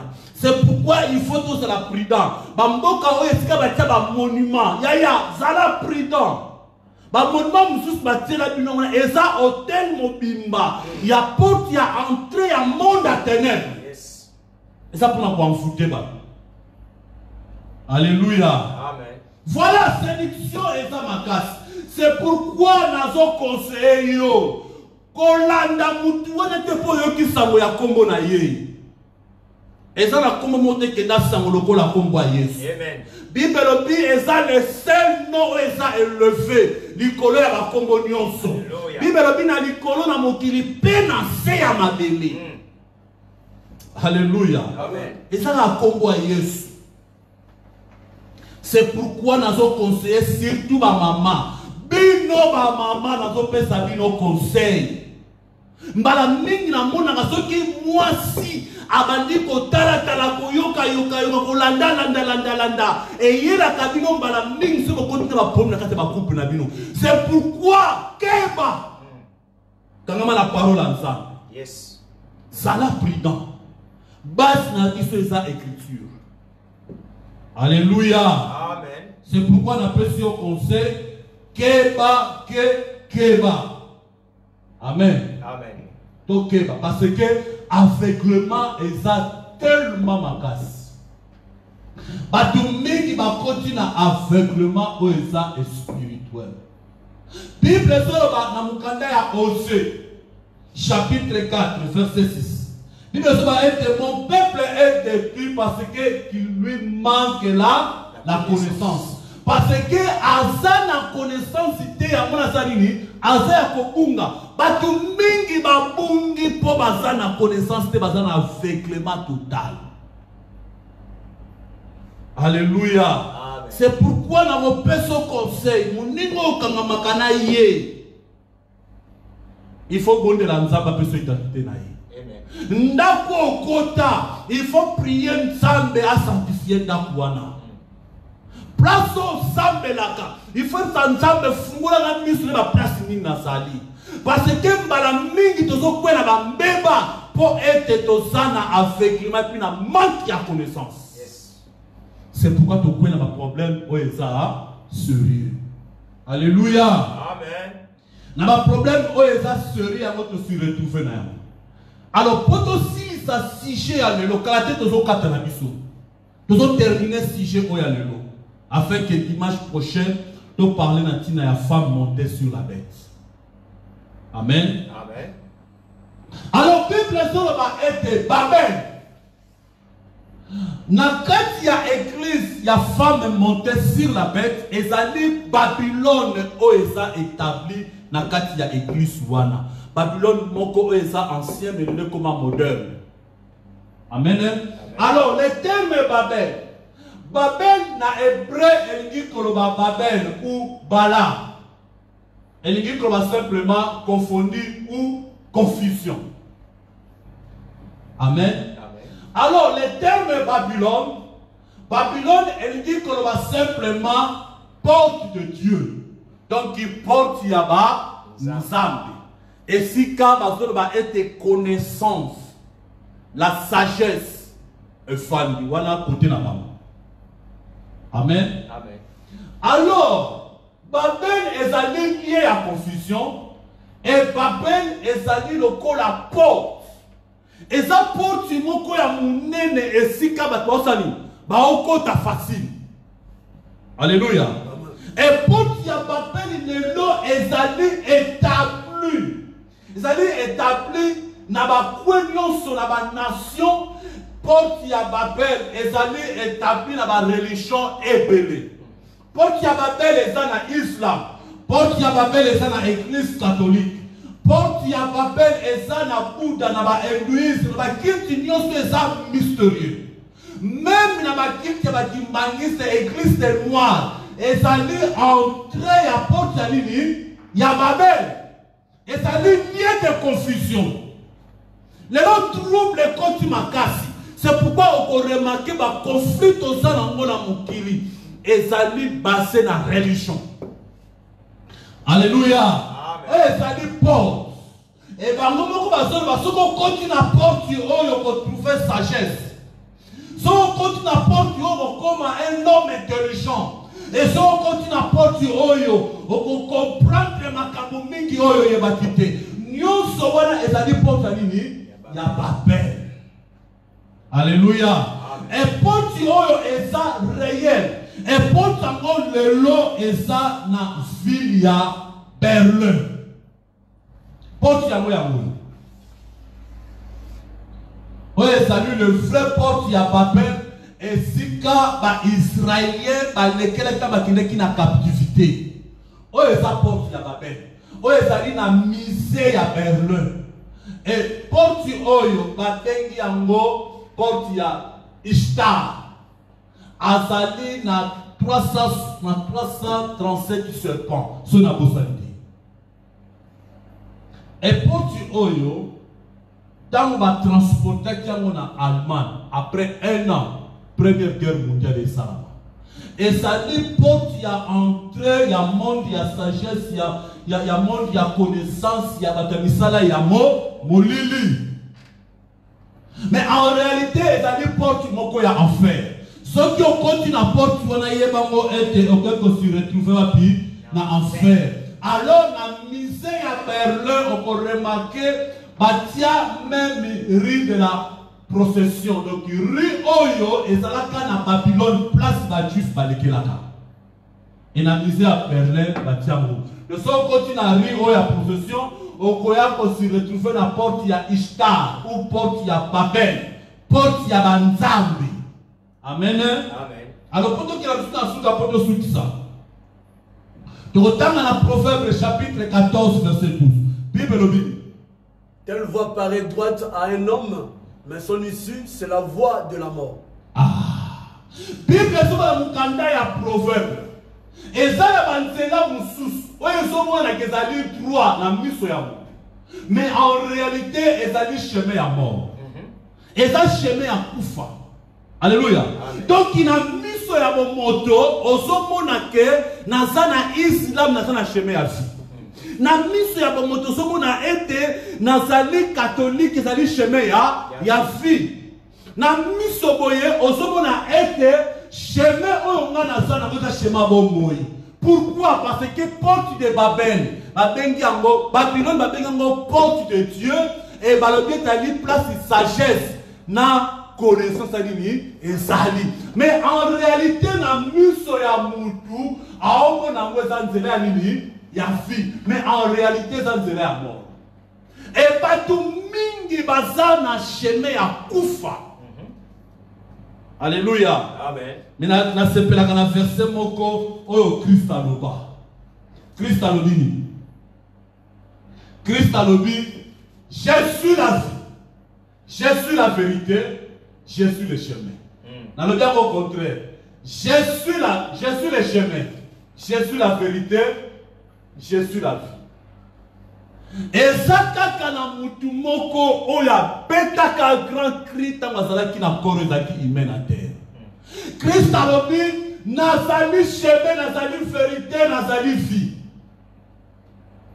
Soki oke na temple ya ba Bouddha, na temple ya ba bouddhiste, kuna batia ba déclaration nyonso oyo ba prophète nyonso balekaka na terre. Batia déclaration Mahoma Luba, batia déclaration au Bouddha Luba.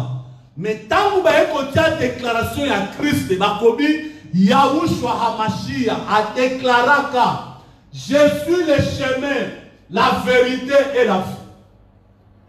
Balobi ezali ne cinq déclarations étant différentes na ba déclaration nyonso oyo ezali na kati ya temple ba bouddhiste. Alléluia. Amen.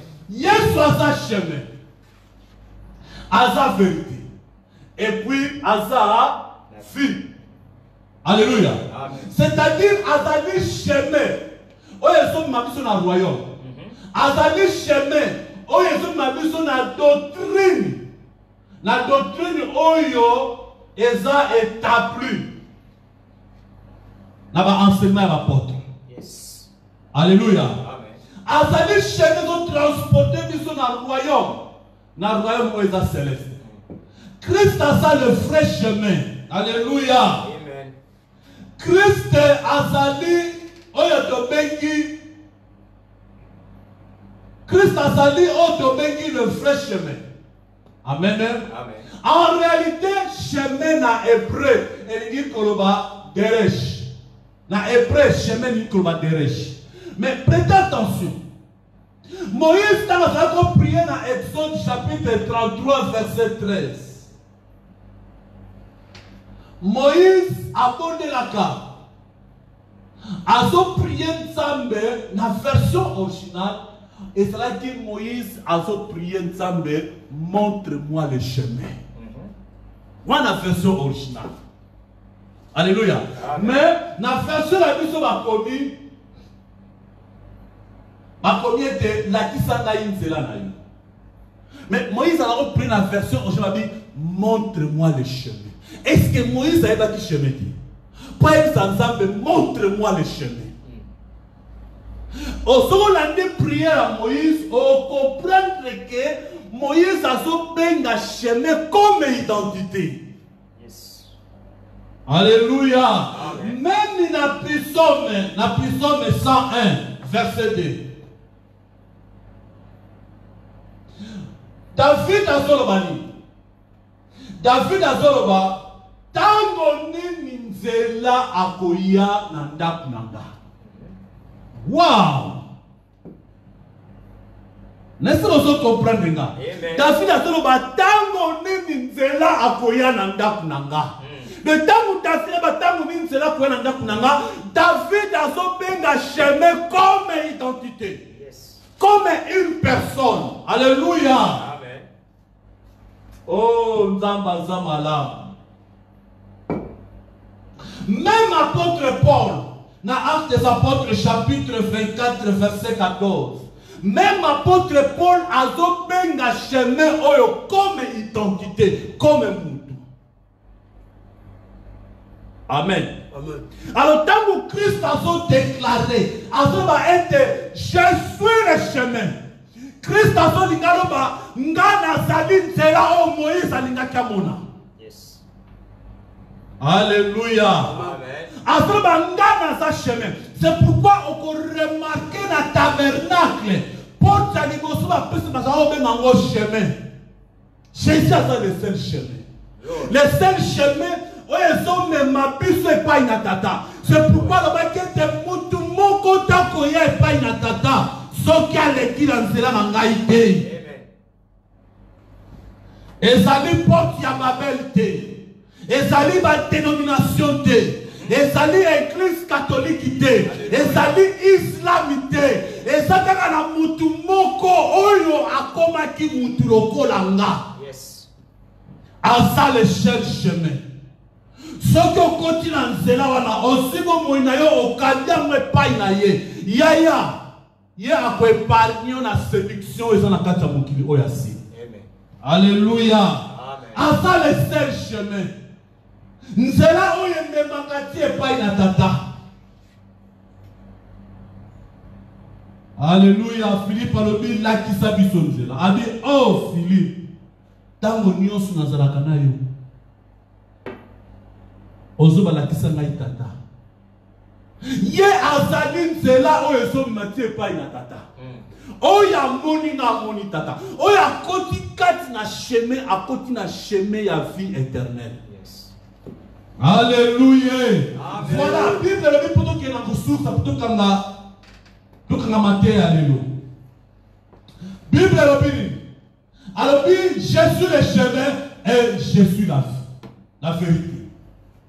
Vérité zali nini? Vérité est libéraka. Oui, Jean chapitre 8 verset 32. Vérité est libéraka. Vérité est même ma purification. Vérité est même ma sanctification. C'est-à-dire ce que Moutou a côté kati na chemin. Oye zali Christ a côté la rencontre na vérité. Alléluia. Alors vérité oye libéraka. Vous connaîtrez la vérité. Vérité vous a dit et qu'on libère bino. Bien mais ce qui fait na yo et ça n'a ko kangama. C'est que nous allons rencontrer la vérité. Mutu nyo soit ça la rencontre la vérité. Vie na ye et ça na kati ya changement total. Amen. Alléluia. Amen. Zamba sobenga biso na kati ya vérité afin que tout ça la rencontre la libération. Yes. Alléluia. Amen. Bible et ça va être donc compte dans le monde où il s'agit à transparence, monde qui a purification et à sanctification. Nyonso où il s'agit qu'il y a sanctification, purification. Et son bon tamananzele à connaître la vérité. Vérité est ça les seules choses. Tout ça a besoin de la vérité dans la vie. Vérité est ma vie à transparence. Vina yo kuma lokola kopo ya kopo oyo eza ya cristal, kopo eza ya vitre, batie mai ya pembe nyonso na kati zomona. Yes. Bible zo na biso na transparence. Na vérité. Il faut donc connaître la vérité parce que yé aza échelle de Jacob. Yesu aza l'échelle de Jacob. Oyo ezo transporter l'humanité vers la vie. Jacob a monaki fi o na likolo. Alobi tamba fanda ki na likolo. A monaki fi o ezaki na likolo. Et pour tout ce que ça doit prier. Sans qu'on connaître la vérité, on s'est libéré. On s'est purifié. On continue la vie à sanctification. Vérité et qu'on transporte dans la vie éternelle. Vie éternelle, to banda kangote ce qui to koufi. Vie éternelle to bandakango maintenant. Ce qui mutu ayambi Yesu ayambi vie éternelle. N'avenir te na présent et maintenant. Donc tant on a continué à chemin où est Christ. Na continué la vérité après na ekokota na vie éternelle. Vie éternelle est ça nous. Et ça dit qu'on engendre immortalité. 1 Corinthiens chapitre 15 verset 55. Vie est-à-dire comment ta récompense, couronne de gloire. Alléluia. Amen. Il faut tokota na fresh chemin. Et ça va nzela mingi otolobeli.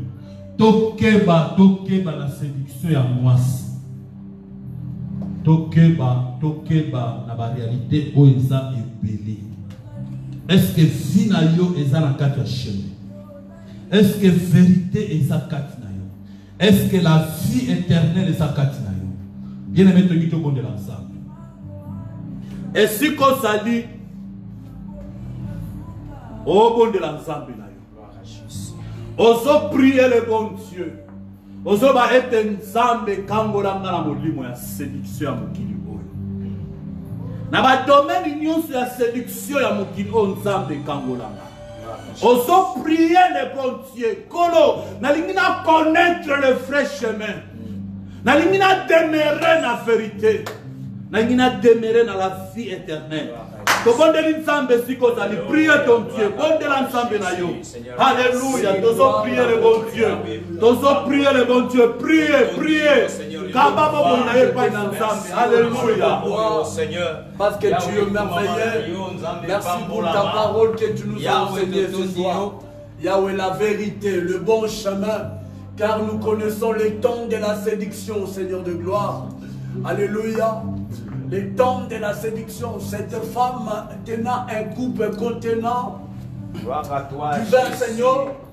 Alléluia, le principe de ce monde. Alléluia, et des notions qu'ils ont mis, Seigneur, afin de séduire le monde par leurs doctrines, par leurs enseignements, par leurs pratiques, leur façon de faire. Seigneur, la séduction, alléluia, sentimentale, amoureuse. Épargne-nous de la séduction, Seigneur. De l'argent, alléluia, l'amour de Yahweh. nous parle de ces Seigneur, choses. de gloire, épargne-nous dans le nom de Jésus. Alléluia. Alléluia. Alléluia. Alléluia. Le véritable chemin. Oui. Bien-aimé dans le Seigneur. La félicité éternelle. Bien-aimé dans le Seigneur, nous le allons chemin, la vie et la vérité, Christ. bénir encore le Seigneur. Alléluia. Pour la grâce de ce soir. Oui, pour le bonheur qui nous a fait d'écouter cette parole. La Bible déclare: mon peuple périt faute de connaissance. Mais cette soirée nous est bénéfique parce que nous avons eu la connaissance, bien-aimé. La connaissance sur les fausses portes des Babylone qui mènent vers les faussetés de ce monde. Des fausses portes qui mènent vers les dénominations qui nous séduisent. Oh, bien-aimé dans le Seigneur, nous allons bénir le Seigneur pour la connaissance qui a été déversée ce soir. Oui, bénissons-les parce que quelque chose de plus s'est ajouté sur notre foi ce soir. Bénissons le Seigneur, alléluia. Oh, gloire à toi, merci pour ta parole, merci pour cette connaissance, merci Seigneur pour les révélations, merci pour toutes les choses merveilleuses que tu as révélées ce soir, afin que nous soyons édifiés, afin que nous ayons encore la connaissance. Yahweh, laisse que cette parole soit vie et esprit en nous, afin que Seigneur de gloire, que cela crée la guidance en nous, que cela nous positionne, Yahweh, par rapport à ce que nous vivons. Par rapport au temps que nous vivons, par rapport aux circonstances que nous passons dans ces siècles présents. Seigneur, aide-nous à garder cette parole, afin que Seigneur de gloire, nous puissions l'appliquer dans le nom de Jésus. Dans le nom de Jésus. Dans le nom de Jésus. Alléluia. Alléluia. Alléluia. Alléluia. Nous allons prier le Seigneur. De ta bergerie. Nous allons prier le Seigneur, bien-aimé dans le Seigneur. Alléluia. Que Jésus-Christ nous maintienne dans son chemin, dans sa vie et dans la clarté de sa parole qui est la vérité. Qu'il nous préserve de tout mal et que nous restions fermes. La Bible déclare: soyez fermes et ne laissez personne vous séduire. Que le Seigneur nous donne la force d'être fermes dans son chemin, d'être fermes dans ses voies, afin que nous puissions atteindre le royaume. Bien-aimés dans le Seigneur, en nous-mêmes, nous ne pouvons rien faire. Mais par l'appui du Saint-Esprit, il nous conduira toujours dans ses chemins pour la vie éternelle. Prions le Seigneur, alléluia, qu'il nous donne la force, qu'il nous maintienne dans son chemin, dans le nom de Jésus, alléluia. Alléluia, merci. Alléluia, Merci, papa, éternel pour Dieu. notre Yahweh. Nous te bénissons pour la grâce. Nous te Seigneur. bénissons, Seigneur de gloire, pour la soirée. Alléluia. Yahweh, nous demandons encore la force de nous maintenir, oh grand Dieu, dans tes voies, de connaître encore tes préceptes, oh, de les appliquer dans nos vies, de rester dans la lumière de ta parole. Saint-Esprit, donne-nous la force de nous maintenir dans la vérité, dans ce chemin qui est Jésus-Christ, afin que Yahweh, par la vérité, par la vie, que nous puissions rentrer dans le royaume, que nous ne puissions pas nous perdre, que nous ne soyons pas séduits, mais que Yahweh, que ton esprit nous guide à chaque instant, nous révèle à chaque instant, nous donne la force afin de nous maintenir dans ce chemin qui est Jésus-Christ. Oh, alléluia. Cher Saint-Esprit, viens illuminer nos cœurs, viens illuminer nos pensées, viens éclairer nos vies. La Bible déclare, ta parole est une lampe qui éclaire à mes pieds. Éclaire nos pieds, éclaire nos sentiers, Seigneur de la gloire. Éclaire nos vies, éclaire nos familles, éclaire nos maisons, afin que nous ne soyons pas perdus. Dans le nom de Jésus. Dans le nom de Jésus. Gloire et louange à toi, Seigneur Jésus-Christ. Gloire et louange à toi, Seigneur. Amen, amen. Acclamons fortement pour la gloire de Dieu. Oui, bien-aimés dans le Seigneur, merci pour tous les bien-aimés qui ont été jusqu'à la fin de cet enseignement. Nous sommes vraiment à la fin. Dieu soit loué pour la connexion. Vous qui êtes restés connectés pour ces enseignements, le dimanche prochain, nous continuons avec la dernière session. Ne manquez pas, s'il vous plaît, bien-aimés. Le docteur Henri va continuer sur la femme qui s'assied sur la bête. Et il va clôturer ses enseignements le dimanche prochain. Nous vous invitons donc à ne pas manquer. Prenez le rendez-vous et soyez toujours connectés. Et le Seigneur de gloire qui révèle ces choses en ce temps de la fin vous bénira abondamment dans nos vies, dans vos vies, dans vos foyers et dans vos affaires. Alléluia. Gloire à Jésus. Et ce soir, à 23h30, notre session de prière d'intercession char de feu continue. Rendez-vous à 23h30. L'intercession commence à 23h30. Donc, connectez-vous toujours et partagez. Et le dimanche prochain, nous serons encore là pour la session finale de ces enseignements. Alors, bien aimés dans le Seigneur, si vous voyez un peu là au tableau, vous allez comprendre que nous projetons nos coordonnées bancaires pour tous les bien-aimés qui veulent soutenir ces ministères, pour tous les bien-aimés qui veulent donner 1 euro, 2 euros, 3, 4, 5, jusqu'à des millions d'euros. Tous ceux qui voudront bien, par la grâce de Dieu, soutenir ces ministères. Ici, nous avons nos coordonnées bancaires. N'hésitez pas à les prendre, bien-aimés dans le Seigneur, et soutenir cette œuvre de Dieu. Vraiment, nous sommes là pour vous et pour tous les bien-aimés qui voudront bien soutenir. Ce n'est pas obligatoire, mais nous sommes pour réaliser ce type de travail. Nous avons besoin du matériel, nous avons besoin de louer une salle, nous avons besoin de tant de choses.